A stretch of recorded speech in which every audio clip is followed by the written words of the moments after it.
अस्सलामु अलैकुम वरहमतुल्लाहि वबरकातुहू। संडे कमेंट बॉक्स के एक नए एपिसोड के साथ मैं मुफ्ती AM कासमी अपने तमाम मुसलमान भाइयों और बहनों की खिदमत में हाज़िर हूँ। आज का जो एपिसोड है ये 15 नवंबर सन 2020 का एपिसोड है और बिना किसी ताख़ीर के मैं पहला सवाल लेता हूँ। मुस्लिमा पीपल ये पहला सवाल पूछते हैं, मुफ्ती साहब यहाँ एक मौलाना को बहुत माना जाता है, उनके नाम पे फ़ातिहा और जलसा भी लगाया जाता है क्योंकि उन्होंने पूरी ज़िंदगी इस्लाम की खिदमत में गुजारी है। क्या ये शिरक है? अगर उन्होंने अपनी पूरी ज़िंदगी उन मौलाना साहब ने हुज़ूर अलैहिस्सलातु वस्सलाम की तालीमात को आम करने में लगाई है, लोगों को कुरान सिखाया है, लोगों को सुन्नतें सिखाई हैं, लोगों को शिरक और बिदअत से बचाया है, तो वो बहुत अल्लाह वाले माने जाएंगे। और अगर उन्होंने नमाज़ें छोड़ी हैं और हराम जायज़ नाजायज़ सारे काम किए हैं, औरतों से पैर दबवाए हैं, औरतों को मुरीद बनाया है, हाथ औरतों से चुमवाए हैं अपने, तो फिर ये जो है बुज़ुर्ग नहीं माने जाएंगे। क्या ये शिरक है? और उनके इंतकाल होते हुए उन्होंने अपनी ज़मीन पर अपने नाम पर मज़ार बनवा लिया है। अब भैया उन्होंने मज़ार बनवा लिया है और ख़ुद वसीयत करके अपने मुरीदीन को गए हैं कि मैं जाऊँ तो ये मेरी ज़मीन है, इस पर मेरा मज़ार बना लेना, तो वो तो ज़ाहिर है इसकी हुज़ूर ने हमें तालीम नहीं दी है कि हम अपना मज़ार ख़ुद बनवाएँ। ठीक है, तो प्लीज़ बताएं ये शिरक है या सही? ये गलत चीज़ें हैं, ये बिदअत हैं कि हाँ मरने से पहले आप सहाबा इकराम को ही देख लेना कि 1,24,000 सहाबा में से इतने सारे अल्लाह वाले गुज़रे, किसी ने ये नहीं कहा कि मेरे मरने के बाद मेरा यहाँ मज़ार बना लेना, और हुजूर ने तो पक्की कब्रें बनाने से मना फरमाया है ना। तो ये सारी चीज़ें तो गलत हैं। बहरहाल वो मौलाना साहब अल्लाह बेहतर जाने कैसे होंगे, लेकिन ये है कि जो चीज़ें आपने लिखी हैं ये गलत चीज़ें हैं, हमें ऐसा नहीं करना चाहिए। बाकी अल्लाह बेहतर जाने वो क्या थे, लेकिन उनकी ज़िंदगी अगर सुन्नत की पाबंदी के साथ, सुन्नत की तालीम देते हुए, लोगों को सुन्नत की दावत देते हुए गुजरी है तो यकीनन वो अल्लाह वाले हैं। लेकिन उन्होंने अपना मज़ार बनवाने की कहा है, फ़ातिहा करने की कहा है और बहुत सारे काम ऐसे कहे हैं जिसका हमें हदीस से सबूत नहीं मिलता है, तो हमें उन कामों से बचना चाहिए। सादिक खान अगला सवाल पूछते हैं, मुफ्ती साहब नापाकी की हालत में क्या दुरूद शरीफ पढ़ सकते हैं या नहीं? ख़वातीन के जो नापाकी के दिन होते हैं उन नापाकी के डेज़ में वो दुरूद शरीफ पढ़ सकती हैं, लेकिन अगर कोई मर्द है और वो नापाक है तो बेहतर ये है कि वो गुस्ल करे, फिर उसके बाद ही दुरूद शरीफ या कोई भी दुआ वग़ैरह या कोई भी ज़िक्र अस्कार करे। ठीक है ना, क्योंकि ख़वातीन की जो प्रॉब्लम है वो उनके इख्तियार में नहीं है, लेकिन मर्द नापाक होने के बाद गुस्ल नहीं कर रहा है तो ये उसके इख्तियार में है कि वो डिले क्यों कर रहा है। ठीक है। अच्छा, सादिक खान का दूसरा सवाल है, मुफ्ती साहब मैं बहुत सारे सवालात आपसे कर चुका हूँ, प्लीज़ आप मेरा सवाल लेते नहीं हैं, इस बार ज़रूर लीजिएगा। अच्छा, दिवाली के मौके पर हमारे मालिक जो हमें बोनस देते हैं वो हम ले सकते हैं या नहीं ले सकते?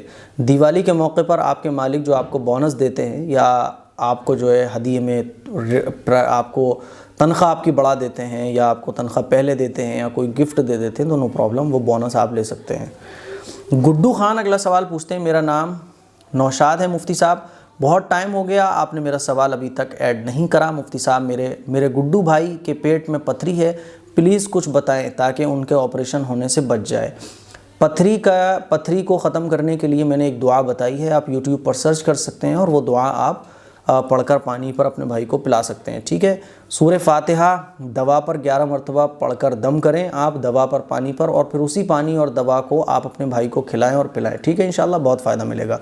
नंबर 2, और हमारे घर में अक्सर लोग बीमारी रहते हैं और मेरे हाथ को भी 1 साल से ऊपर हो गया, अभी तक ठीक नहीं है, प्लीज़ मेरे लिए भी कुछ बताएं, आपकी बहुत मेहरबानी होगी। आप सभी हज़रात जो है सूरह बकरा की तिलावत करें, जितने भी घर में लोग बीमार हैं सब लोग जो है वो सूरह बकरा की तिलावत करें घर में बुलंद आवाज़ के साथ। तो इससे क्या होता है, जितनी भी बलाएं मुसीबतें शैतानी टोने टोटके होते हैं वो सब ख़त्म हो जाते हैं। सूरह बकरा बड़ी है, इसीलिए आप उसको 4 पार्ट्स में 5 पार्ट्स में उसके 4-5 पार्ट्स कर लें और पाव पारा आधा पारा जैसे आपको मुनासिब हो, सारे लोग सूरह बकरा की सुबह सुबह तिलावत करें। फजर की नमाज़ के बाद सूरह यासीन पढ़कर अल्लाह से दुआ करें। आसमा खातून अगला सवाल पूछती है, मुफ्ती साहब मेरा सवाल है कि दूल्हे मस्जिद में कौन सी नमाज़ पढ़ने जाते हैं, क्या वो नमाज़ दुल्हन को भी पढ़ना चाहिए? अगर पढ़ना चाहिए तो कब, कैसे और कितनी रकात? हम सब मुसलमानों को 5 वक्त की नमाज़ पाबंदी से पढ़ना चाहिए। ये दूल्हा की जो नमाज़ें होती है ना, जब दूल्हा बनता है तो वो साहब मस्जिद में शुक्राने की नमाज़ पढ़ने जाता है, ये रस्म है, फ़र्ज़ छोड़ रहा होता है और रस्मों पर अमल कर रहा होता है कि साहब वो दूल्हा बन गया अब नमाज़ पढ़ने जाएगा। वहीं असर की नमाज़ है तो असर की नमाज़ तो नहीं पढ़ी है उसने, ज़ोहर की नमाज़ है ज़ोहर की नमाज़ तो नहीं पढ़ी उसने, फजर की नमाज़ पूरी छोड़ी हुई है उस दिन की, लेकिन साहब वो शुक्राने की नमाज़ पढ़ने जाएगा। फिर वो मौलाना साहब पढ़ा रहे होते हैं कि अब रुकू करो, अब सजदा करो, तो नमाज़ तो ख़ुद पढ़ी जाती है, पढ़वाई नहीं जाती किसी से, है ना। तो ये रस्म है, इस नमाज की कोई हकीकत शरीयत से साबित नहीं है। ऐसी नमाज़ों को छोड़कर हमें फ़र्ज़ों की और सुन्नतों की पाबंदी करना चाहिए। शुक्राने की नमाज़ बिल्कुल आप पढ़ सकते हैं, नो प्रॉब्लम, लेकिन वो दूल्हा बनने ही के बाद क्यों पढ़ी जाएगी? दूल्हा बनने से पहले भी पढ़ी जा सकती है, निकाह के बाद भी पढ़ी जा सकती है, लेकिन वो एक ट्रैक बन गया है अपना अलग के, साहब ऐसे दूल्हा बनेंगे फिर उसके बाद मस्जिद में जाके नमाज़ पढ़ेंगे, तो इसकी कोई असल नहीं है। आई लव यू पूछते हैं, भाई नाम तो सही रख लिया करें आप, आई लव यू, देख रहे हैं कैसा नाम इन्होंने रखा है। अस्सलाम वालेकुम, 13 बार सवाल कर चुका हूं पर एक बार भी जवाब नहीं मिला। मेरा सवाल है, क्या मामी की लड़की से शादी करना कैसा है? मामी की लड़की से शादी करना जायज़ है? नो प्रॉब्लम, बशर्ते कि आपने बचपन में अपनी मामी का या आपकी मामी की लड़की ने आपके साथ आपकी माँ का दूध ना पिया हो, है ना, रज़ाई भाई बहन आप ना हो, तो मामी की लड़की से जो है वो शादी कर सकते हैं। दानिश शेख अगला सवाल पूछते हैं, मुफ्ती साहब आप हर एक वीडियो हमारे ईमान को मजबूत बनाती है, अल्हम्दुलिल्लाह, जज़ाकुमुल्लाह। मेरा सवाल दिवाली पर ही है, क्या गैर मुस्लिम भाई दिवाली के मौके पर हमें डायरेक्ट दुकान से नहीं बल्कि घर पर बनाकर मिठाई दें, लेकिन वो चढ़ावा ना हो तो हम खा सकते हैं क्या? घर पे जो मिठाई बनाकर गैर मुस्लिम भाई आपको दे रहे हैं उसको खा सकते हैं, लेकिन इसमें भी हमें एहतियात बरतना चाहिए। त्योहार के मौके पर जो मिठाइयाँ होती हैं उसमें हमें एहतियात ही बरतना चाहिए, ठीक है, क्योंकि कहीं ना कहीं जो असरात होते हैं गैर मुस्लिमों के घर के कुफ्रिया चीज़ों के, उन असरात से भी हमें महफूज रहने की कोशिश करना चाहिए। इसीलिए उस मौके पर जो मिठाइयाँ बन रही हैं उससे भी किसी न किसी हद तक हम लोग बचने की कोशिश करें। मोहम्मद दानिश अगला सवाल पूछते हैं, मुफ्ती साहब कैसे हैं? अल्हम्दुलिल्लाह, अल्लाह आपको कामयाबी अता फरमाए। हमारी अम्मी और हम सब आपकी क्लिप को देखते हैं, अल्हम्दुलिल्लाह हम आपसे बहुत कुछ सीखे हैं। मैं बहुत बार सवाल कर चुकी हूँ बट आप हमारे सवाल नहीं लेते हैं। हम सब बहन और अम्मी आपके जवाब का इंतज़ार करते हैं, आज आपको जवाब भी मिलेगा। एपिसोड 80 में ज़रूर लें। हमारा सवाल ये है कि नंबर 1, क्या हम तहज्जुद की नमाज में पहली रकात में पहला रुकू सूरह बकरा का और दूसरी रकात में आखिरी रुकू पढ़ सकते हैं? नो प्रॉब्लम, पूरे कुरान में आप कहीं से भी पढ़ सकती हैं। अच्छा, और हमारी बहन की शादी नहीं, प्लीज़ दुआ कीजिएगा खैरियत से हो जाए, प्लीज़ हमारे लिए दुआ कीजिएगा। अल्लाह ताला, भाई सारे हमारे जितने भी व्यूअर्स हैं हमारी इन बहनों के लिए दुआ करें, हम सब लोग अपनी इन बहन के लिए दुआ करें कि अल्लाह ताला इनकी परेशानियों को दूर फरमाए और जो इनकी जायज़ ख्वाहिशात है अल्लाह ताला इनकी जायज़ ख्वाहिशात को कबूल फरमाए। सना परवीन अगला सवाल पूछती है, मुफ्ती साहब मैंने आपसे पिछले संडे कमेंट बॉक्स में पूछा था कि लिपस्टिक लगाना हराम है या नहीं, इसका जवाब देना आपने नहीं दिया है। देखिए, लिपस्टिक में अगर कोई हराम चीज़ मिली हुई है तो लिपस्टिक हराम है लगाना, और अगर उसमें कोई हराम चीज़ नहीं मिली हुई है, नॉर्मल एक कलर है, तो उसका लगाना जायज़ है, ठीक है। बाज़ लोग ये समझते हैं कि लिपस्टिक लगाना ही हराम है। देखिए, लिपस्टिक लगाना हराम तब है जब उसके अंदर कोई चर्बी वगैरह या कोई खिंजीर वगैरह की चीज़ मिली हुई है, नापाक चीज़ मिली हुई है। अब कैसे पता चलेगा? तो नॉर्मल जो लिपस्टिक बनती हैं, अगर आपको उसके जो बनाने जो पीछे लिखा होता है कि किस किस चीज़ से बनाई गई है, तो आप वो चेक कर लें। अगर उसमें कोई भी ऐसी नापाक चीज़ नहीं मिली हुई है तो नो प्रॉब्लम, उस लिपस्टिक को आप लगा सकते हैं। तो लिपस्टिक लगाना हराम नहीं है, उसमें अगर कोई हराम चीज़ मिली हो तब लिपस्टिक लगाना हराम है, वरना औरतों के लिए मेकअप, सजना संवरना और होठों पर लाली लगाना ये जायज़ है। जैसे लिप ग्लॉस लगा सकती हैं आप, उससे भी होठ लाल हो जाते हैं, लिपस्टिक से भी होठ लाल किए जाते हैं। इसका ख्याल रखना चाहिए ख़वातीन को सजने संवरने के साथ कि वो किसी गैर महरम को दिखाने के लिए ना हो। फ़खरुद्दीन सिद्दीकी, मेरा सवाल है, ज़ोहर की अज़ान मेरे शहर में 1:10 पर 1:30 पर जमात खड़ी होती है। कल मैं दूसरे शहर गया था, कोर्ट के कामों में मुब्तला था, घड़ी देखी 1:20 हुआ था, मैंने मस्जिद में सुन्नत पढ़ी और वहाँ अज़ान 1:30 पर हुई, यानी मेरे सुन्नत अदा करने के बाद। तो ऐसे मुझे क्या करना चाहिए? नमाज का वक्त शुरू हो गया था तो मस्जिद में अज़ान हुई हो या ना हुई हो, आप सुन्नतें पढ़ सकते हैं। अंसारी जीनत, शुक्रिया मुफ्ती साहब, आपसे हमें बहुत सीखने को मिलता है, कॉन्ग्रेचुलेशन आपके 1 मिलियन सब्सक्राइबर होने पर, जज़ाकुमुल्लाह अहसन जज़ा। ये हम सब लोगों की मेहनत और कोशिशें, ये मेरा चैनल नहीं है, हम सब का चैनल है, और ये सीखने सिखाने का सिलसिला हम सब का है। ये हम सब का एक मदरसा है, ऑनलाइन मदरसा है, जिसमें हम लोग सीखते हैं, मैं सिखाता हूँ और आप लोग मुझसे सीखते हैं। अल्लाह से दुआ करना चाहिए, अल्लाह ताला हमारी इन कोशिशों को कबूल फरमाए। मदीना नूर सवाल पूछती है, मुफ्ती साहब मैं कराची से हूँ, माशाल्लाह मैंने बहुत बार आपसे सवाल किया लेकिन आपने आंसर नहीं दिया, प्लीज़ अब की बार जवाब ज़रूर दें। बिल्कुल देंगे। नंबर 1 मेरा सवाल है कि ज़ौजैन के और वालिदैन के हुकूक़ तो पता है, लेकिन बहन भाई के क्या हुकूक़ हैं? बहन भाई के ये हुकूक़ ये हैं कि जब वो बीमार हो जाएं तो उनकी इयादत करें, उनको हदिये दें, उनके साथ अच्छे अखलाक से पेश आएँ। बहन भाई एक दूसरे की खैरियत लेते रहें, एक दूसरे से राब्ता रखें, ताल्लुक़ रखें, है ना, कभी कभी आते जाते रहें, यही हक़ है बस। अच्छे से बोलना, अच्छे से मिलना जुलना, परेशानी में साथ देना, यही हक़ होते हैं बहन भाई के। नंबर 2 मुख्तलिफ़ अक़साम के जो दुरूद हैं, जैसे दुरूद नारिया, दुरूद माही, दुरूद तंजीना वग़ैरह, इन सब की क्या असल है, और दुरूद गंजुल अर्श की फ़जीलत भी बताएं। ये जितने भी दुरूद हैं ये हदीस से साबित नहीं है। हमें वो दुरूद पढ़ना चाहिए जो हदीस से साबित हैं। हदीस से जो दुरूद साबित हैं तो वो आप दुरूद पढ़िए, जैसे दुरूद इब्राहीम है, इसी तरह सल्लल्लाहु अलैहि वसल्लम है, सल्लल्लाहु अला नबी व आलि उम्मिही वसल्लम है ना। इसी तरह से अल्लाहुम्मा सल्लि अला मुहम्मदिन नबील उम्मी व आलि वसल्लम, ये दुरूद है। तो जो दुरूद हदीस शरीफ से साबित हैं वो दुरूद हमें पढ़ना चाहिए।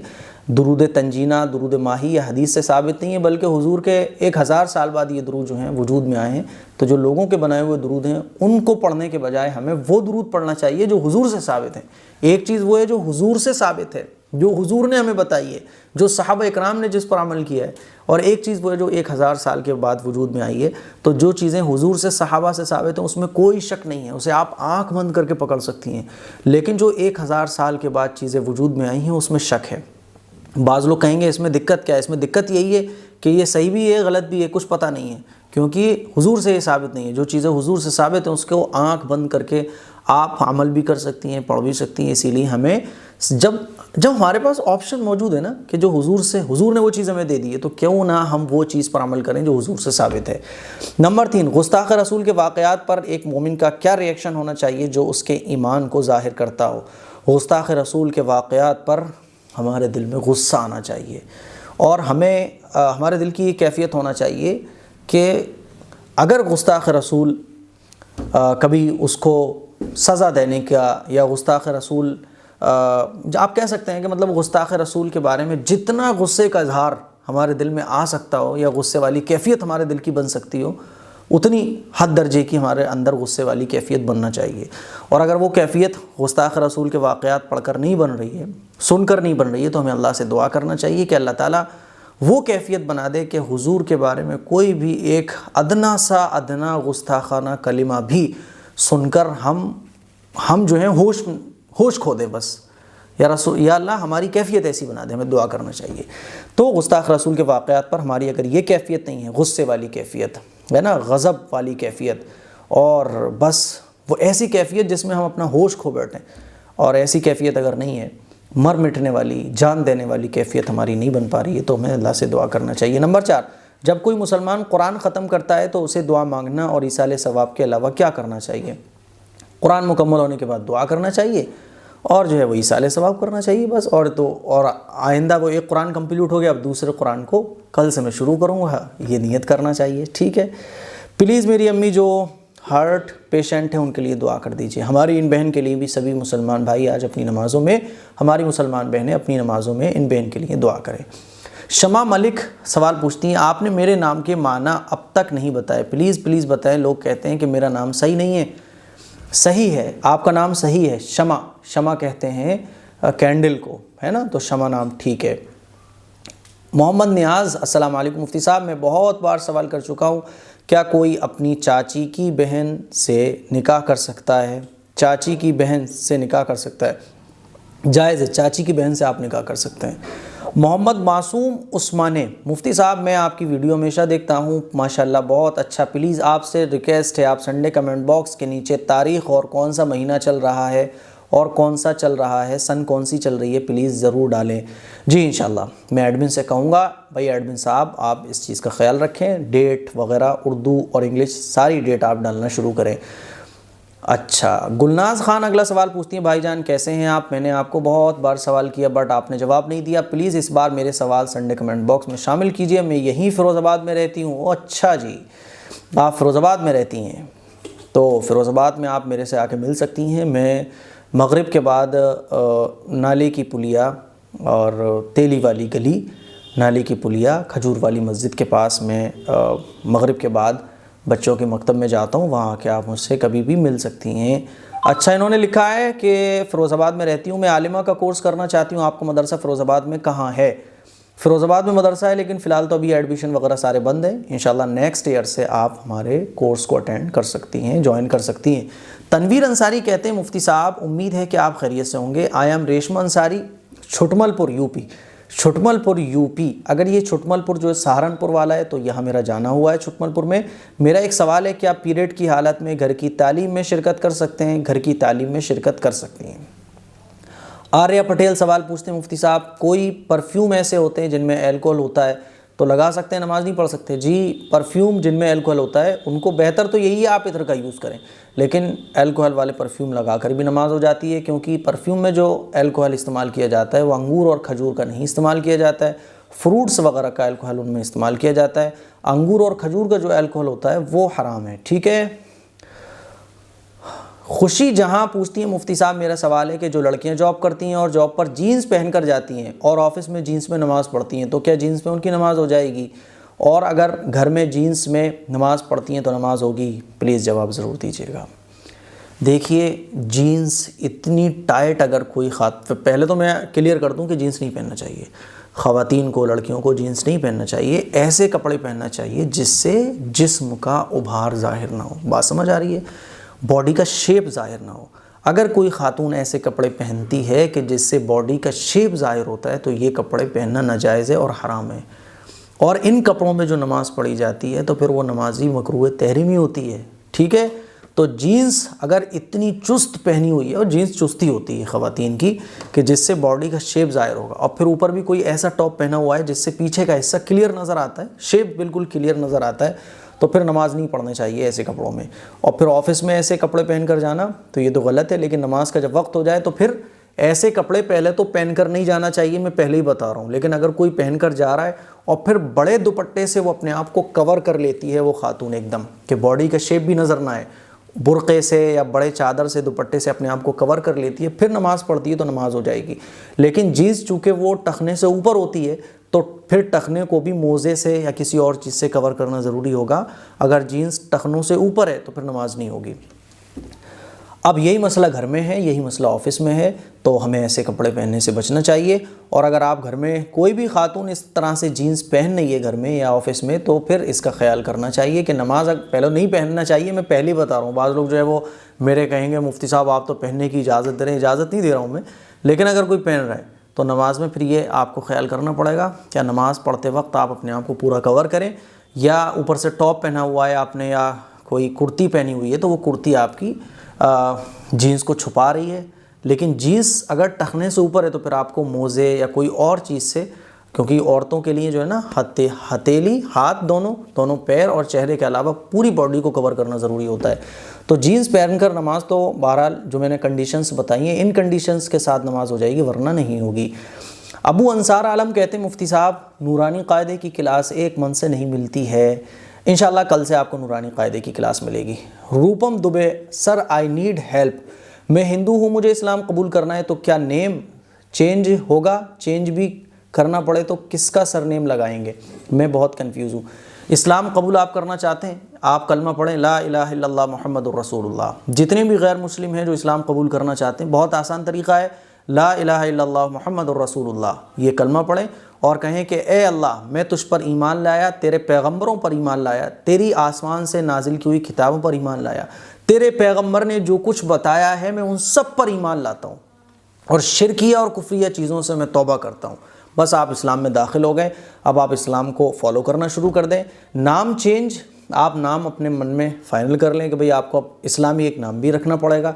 आपका जो नाम है उस नेम को आप छोड़ें, अब आप कोई इस्लामी नेम अपना रखें, ठीक है। रही बात ये कि आप जिन हालात से गुजर रहे हैं, सिचुएशन बहुत क्रिटिकल है, बहुत प्रॉब्लम वाली सिचुएशन है, अगर आप नाम ज़ाहिर कर देंगे, फ़ौरन चेंज कर लेंगे तो दिक्कत हो जाएगी। तो फिर आप अपने हिसाब से थोड़ा डिले भी कर सकते हैं और अपने इस्लाम को छुपा भी सकते हैं, ठीक है। तो नाम चेंज करना ये ऐसा नहीं है कि अगर आप नाम चेंज नहीं करेंगे तो आप मुसलमान नहीं कहलाएंगे। हाँ, ये है कि आप नाम चेंज करें, लेकिन उसी दिन नाम चेंज करना ऐसा कोई ज़रूरी नहीं है, नो प्रॉब्लम, ठीक है। तो आप अपने हिसाब से देख लें, जैसे आपको ज़रूरत हो, जैसे सहूलत हो, वैसे आप नाम चेंज कर सकते हैं, लेकिन नाम चेंज करने पर आपका ईमान डिपेंड नहीं है। शाजिया परवीन अगला सवाल पूछती है, मुफ्ती साहब के जिस रूम में टीवी हो उस रूम में नमाज नहीं पढ़ सकते?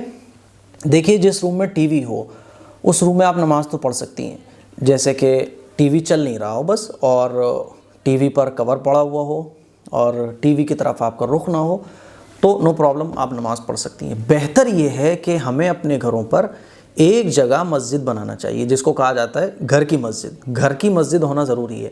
घर की मस्जिद कहा जाता है कि आप अपने घर में कोई भी एक जगह बना लें जिसमें सभी लोग उसी जगह जाकर नमाज़ पढ़ें। ख़वातीन हो, मर्द हज़रात हो, कुरान की तिलावत करनी हो, ज़िक्र अस्कार करना हो, उसी जगह जाकर पढ़ें नमाज, तिलावत, ज़िक्र अस्कार। तो एक जगह फ़ाइनल करें, वरना नो प्रॉब्लम, पूरे घर में आप कहीं भी नमाज़ पढ़ सकती हैं। बेहतर ये है कि टीवी जिस घर में हो उस जिस कमरे में टीवी हो उस कमरे में नमाज ना पढ़ें, ख़ास तौर पर जब टीवी चल रहा हो। लेकिन अगर टीवी बंद है तो टीवी के सामना ना हो, बस नो प्रॉब्लम, आप नमाज़ पढ़ सकती हैं। या टीवी बहुत ऊपर रखा हुआ है, मिसाल के तौर पर हम नमाज़ पढ़ रहे हैं, ये टीवी रखा हुआ है हमारा बहुत ऊपर, बिल्कुल कोने में जैसे उमूमन रखा होता है, तब भी नमाज़ पढ़ सकती हैं। तो मुझे उम्मीद है बहुत सारे सवालात हैं जिससे आपके जो कन्फ्यूज़न रहते हैं, रोज़मर्रा के जो मसाइल हमारे सामने पेश आते हैं, वो क्लियर हुए होंगे। इस क्लिप को शेयर करें, दूसरों तक पहुंचाएं, अपने सोशल प्लेटफॉर्म पर शेयर करें, ताकि लोगों के ये ज़रूरी मसाइल हैं उनको पता चल सके। अस्सलामु अलैकुम वरहमतुल्लाहि वबरकातुहू।